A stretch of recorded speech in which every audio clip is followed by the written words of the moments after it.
지루한 횡보 흐름 속에서 계좌의 숫자가 멈춰 있어 답답함이 크셨을 XRP 홀더 여러분 반갑습니다. 자산의 가격 변동성이 축소되며 에너지가 바닥권에서 단단하게 응축되고 있는 지금이야말로 강력한 우상향 반등을 준비해야 할 결정적 시점인데요. 과연 XRP의 본격적인 반등 타이밍은 언제이며 이번 기회를 놓치지 않고 큰 수익으로 마무리하기 위해 우리는 무엇을 점검해야 하는지 영상에서 명쾌하게 짚어드리겠습니다. 비하인드 장부 데이터까지 알차게 구성했으니 끝까지 시청해주세요. 이번 영상에서는 존툰 상원 공화당 원내대표가 언급한 일정 재편성의 진짜 의미와 함께 과거 지니어스 법안이 걸어갔던 역사적 대비를 통해 XRP의 흔들림 없는 법적 지위를 정밀하게 파헤쳐드리겠습니다. 존툰 원내대표가 기자들을 향해 8월 여름 휴회 전에 법안을 완주하기는 어렵지만 최소한 심의 개시와 1차 클로처 표결을 통한 시작이라도 하겠다고 밝힌 발언은 결코 법안의 사망 선고가 아니에요. 상원 입법 절차에서 휴회 전 1차 클로처가 통과된다는 것은 해당 법안이 본회의 공식 심의 상태로 고정된 채 9월 복귀, 즉시 최종 표결로 직행할 수 있는 골라인 진입 상태에 안착됨을 의미하는데요. 존툰 원내대표는 사우스다코타 출신 다선 상원 의원으로 미치 맥코널의 뒤를 이어 공화당 원내대표에 오른 워싱턴의 실세인데요. 워싱턴 입법 스케줄을 손바닥처럼 꿰뚫고 있는 이 노련한 정치가가 굳이 심의 개시와 1차 클로처를 언급했다는 사실은 클래러티 법안을 이번 회기 안에 반드시 처리하겠다는 확실한 시그널로 읽어야 하죠. 만약 통과 의지가 없었다면 아예 스케줄 자체를 잡지 않았을 겁니다. 7월 완주라는 기존 목표가 7월 스타트 및 9월 피니시라는 현실적인 스케줄로 재편성된 것일 뿐이며 백악관의 패트릭 위트 크립토 수석 역시 8월 첫 주 성사를 열어두며 상원, 지도부를 향해 강력한 압박을 이어가고 있는 상태인 거고요. 패트릭 위트는 트럼프 행정부가 백악관 디지털 자산정책 실무 책임자로 발탁한 실무 사령탑이고요. 데이비드 섹스 크립토 차르와 호흡을 맞추며 클래러티 법안 통과를 최우선 과제로 밀어붙이고 있죠. 백악관과 상원, 지도부의 강력한 공조는 과거 어떤 크립토 관련 법안에서도 볼 수 없었던 이례적인 정치적 화력이에요. 이 거대한 진통의 과정은 과거 68대 30이라는 압승으로 통과되었던 지니어스 법안의 역사적 여정과 완벽하게 겹쳐집니다. 당시 지니어스 법안 역시 첫 번째 클로처 표결에서 야당의 이탈로 한 차례 좌초되었고 언론들은 법안의 사망을 대서특필하며 시장에 거대한 공포를 조성했었는데요. 하지만 물 및 문구 수정 작업이 마감되는 순간 무려 68표라는 압도적인 초당적 찬성표를 모아내며 법제화에 성공했죠. 2025년 6월 미 상원에서 최종 통과된 지니어스 법안은 스테이블 코인 발행자에 대한 연방 차원의 라이선스와 준비금, 규제를 명문화한 미국 최초의 디지털 자산 법안이고요. 반대 30표 중 상당수는 민주당 강경파였지만 최종 표결 직전까지 문구를 다듬는 물밑 협상이 치열하게 이어졌었죠. 이후 하원을 거쳐 7월 트럼프 대통령이 서명하면서 정식 발효되었어요. 미 상원에서 초대형 경제 법안이 한 번에 미끄러지듯 통과된 역사적 전례는 거의 없으며 지연과 진통은 시스템의 버그가 아니라 완벽한 타결을 만들어내는 필수 사양입니다. 중요한 팩트는 워싱턴의 입법 동력이 9월로 재편성되는 동안에도 XRP가 확보한 법적 신분은 단 1mm도 후퇴하지 않았다는 사실이에요. 법원의 토레스 판결과 미국 증권거래위원회 및 상품선물거래위원회의 디지털 상품 공동 분류는 완벽하게 유효하며 글로벌 초대형 자산 운용사인 티로우 프라이스의 9.37% XRP 오버웨이트 편입 공시 역시 굳건하게 자리를 지키고 있습니다. 2023년 7월 뉴욕 남부지방법원 아날리사 토레스 판사는 XRP가 프로그래매틱 판매, 즉 거래소를 통한 일반 투자자 대상 매매에서는 증권이 아니라고 명확히 판결했고요. 이 판결은 이후 어떤 상급 법원 판결에서도 뒤집히지 않았으며 SEC는 결국 리플랩스와의 항소를 최종 취하했죠. CFTC는 XRP를 오래전부터 디지털 상품으로 분류해왔기 때문에 두 기관의 관할권이 사실상 정리된 상태예요. 글로벌 초대형 운용사인 티로우 프라이스가 자사 디지털 자산 펀드 포트폴리오에서 XRP 비중을 9.37%로 오버웨이트 편입한 것은 결코 가벼운 신호가 아니고요. 보수적인 미국 대형 운용사가 비트코인과 이더리움을 제외한 알트코인 중 유일하게 XRP를 이 수준으로 배분했다는 사실은 기관 자금의 방향성을 보여주는 결정적 증거죠.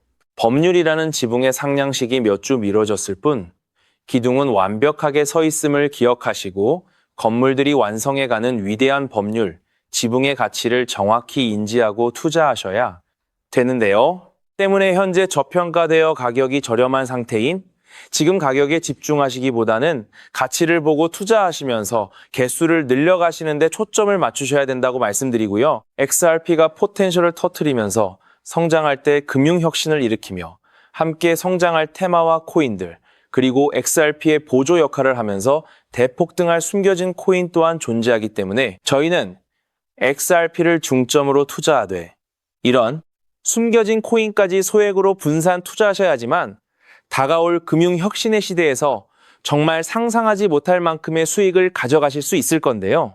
그렇다면 지금 시점에서 어떤 식으로 접근해야 코인 시장에서 인생 역전의 기회를 잡을 수 있을까요? 상세한 내용에 대해 말씀드리기에 앞서 오늘 이 영상에서 말씀드리는 정보는 연에 수십억을 벌고 있는 현직 트레이더들이나 월가 엘리트들 그리고 기득권 세력들만이 조용히 실행하고 있는 핵심적인 투자 방법이고 그렇기에 그 누구도 언급하지 않았던 내용이기 때문에 조금 생소하게 느껴지실 수도 있는 내용일 건데요. 그만큼 오늘 정말 중요한 이야기를 나눠볼 거예요.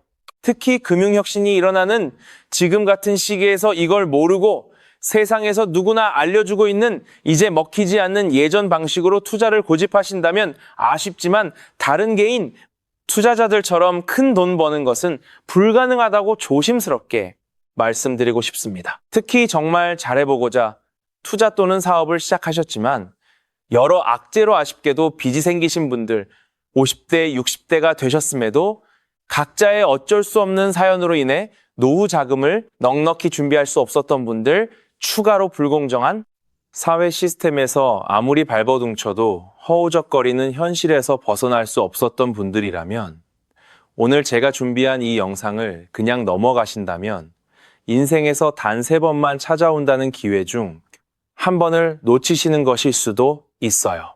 때문에 단 10분이 조금 넘는 짧은 내용 집중해서 꼭 끝까지 시청하시라고 말씀드리고 싶고요. 이 영상 끝까지 보신다면 개인 투자자들이 그동안 왜 큰 돈을 벌 수 없었는지 깨달음과 동시에 부의 추월 차선을 넘어서는 방법을 알게 되실 거라 생각합니다. 그렇다면 이런 장세에서 어떤 코인을 주목해야 인생 역전 마지막 기회를 잡을 수 있을까요? 도지코인은 무려 400만 % 급등했고 시바이누는 단 1년 만에 9억 배나 성장했죠. 실제로 만원 투자하신 분은 20억 원을 벌었고 900만 원 투자자는 400일 만에 7조 원을 만들었습니다. 빚이 있거나 노후가 막막한 우리 서민들에게 다시 한번 기회가 온 시기인 거죠. 오늘 영상을 끝까지 보시면 단돈 10만 원으로 7억 원 이상 수익 가능성이 있는 급등 효율 뛰어난 투자처를 얻게 되실 거예요. 많은 분들이 코인 시장이 이미 너무 올랐다 생각하시죠? 단언컨대 아직 시작조차 안 했습니다. 왜냐하면 지금은 법과 제도가 정착되지 않은 완벽한 초기 시장이기 때문이에요. 현재 전 세계 인구 중 깨어있는 단 4%만이 코인 시장에 참여하고 있는데 이 안에는 미국 재무부 장관, 상무부 장관, 증권거래위원회 위원장, 그리고 트럼프 전 대통령과 일가 모두가 포함되어 있죠. 스마트머니, 즉 기관 투자자들은 이 시장의 완벽한 초기 단계를 파악하고 기회를 선점하고 있는 겁니다. 그렇다면 급등할 테마는 무엇일까요? AI, CBDC, RWA, 같이 이미 모든 유튜버가 추천하는 테마에서는 관심을 거두세요. 우리는 시가총액 3위 리플이 대체하려는 스위프트, 그리고 ISO 2002라는 차세대 표준 코드에 주목해야 합니다.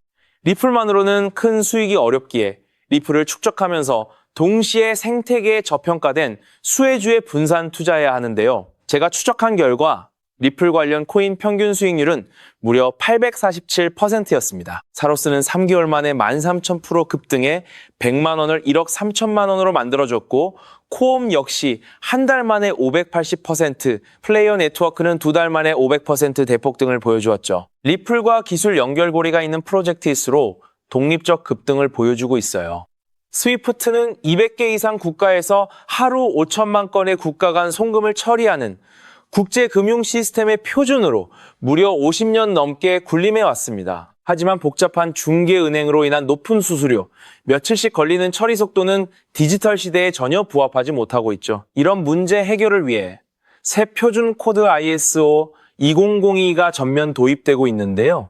핵심은 블록체인 기술을 공식 수용한다는 것, 그리고 이 시스템의 리플 네트워크가 단독으로 채택되었다는 사실에 주목해야 합니다. ISO 2002가 전 세계 사용되는 2026년 11월 22일이 도래하면 리플 네트워크가 스위프트를 점진적으로 대체하며 하루 5천만 건 거래를 처리하는 시나리오가 현실화되는 거죠. 여기에 또 다른 거대한 경쟁, 스테이블 코인 패권 전쟁도 있어요. 현재 중국계 테더가 시장의 70% 이상을 독점, 200조 원 중 140조 원을 통제하고 있습니다. 심지어 테더가 보유한 미국 국채가 독일이나 일본보다 많죠. 트럼프 행정부가 가만히 있을 리 없겠죠. 미국은 스테이블 코인 법안에 서명하며 100% 투명한 미국산 디지털 달러를 만들고 있는데요.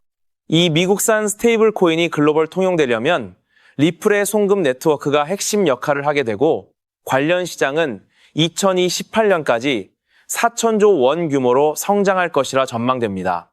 자, 이 두 변곡점에서 리플 생태계의 폭발적 성장이 예상되지만 시가총액이 무거운 XRP만으로는 시바이누 이상 수익률은 어려운데요. XRP의 보조 역할을 하며 급등할 숨겨진 코인에 소액 분산 투자해야 하는 이유입니다. 이 코인은 스위프트 구시대 데이터를 해독해 리플 네트워크에 재조립하고 XRP 원장 진입로에 방어막을 구축하며 양자 컴퓨팅 시대 보안까지 책임지는 유일무이한 자산이죠. 송금 테스트도 완료된 상태이고 ISO 2002 도래 시점에 이 코인이 XRP보다 무려 70만 프로 이상 급등 가능성이 있다고 분석됩니다. 단돈 1만 원이 7천만 원, 20만 원이 7억 원 이상이 될 수 있는 거죠. 현재 이 코인 가격이 얼마냐고요? 믿기 힘드시겠지만 단돈 0.05달러, 우리 돈 약 70원에 불과합니다. 아직 빛을 보지 못한 원석과도 같은 존재예요. 저도 종목 이름을 영상에 직접 띄우고 싶지만 저의 정보가 유료 정보방에서 무단 판매되는 안타까운 일이 있어 부득이 공개는 못하고 있는데요. 이 기회는 오직 저를 믿고 함께 해주시는 구독자분들만을 위한 선물입니다. 화면 조회수 옆 더보기를 클릭하시면 파란색 구독자 100% 무료 정보 혜택 받기 링크가 보이실 거예요. 클릭 후 간단한 설문에 응답하시고 전송 버튼만 눌러주시면 남겨주신 연락처로 최대한 빠르게 공유해드리겠습니다. 컴퓨터로 시청 중이신 분들은 영상 아래쪽 동일한 링크에서 신청하실 수 있어요. 저는 여러분께 절대 금전을 요구하지 않습니다. 혹시라도 저를 사칭해 금전 요구하는 사람이 있다면 즉시 차단하시고 신고해주세요. 제가 바라는 건 딱 하나, 구독과 좋아요, 그것만으로 충분합니다. 투자하실 때는 반드시 일상생활에 지장 없는 소액으로만 여유롭게 접근하시고요. 다시 없을 기회의 장인 2026년 코인 시장에서 우리 구독자님들 모두 인생 역전의 기회 꼭 잡으시길 간절히 바라겠습니다. 시청해 주셔서 감사합니다.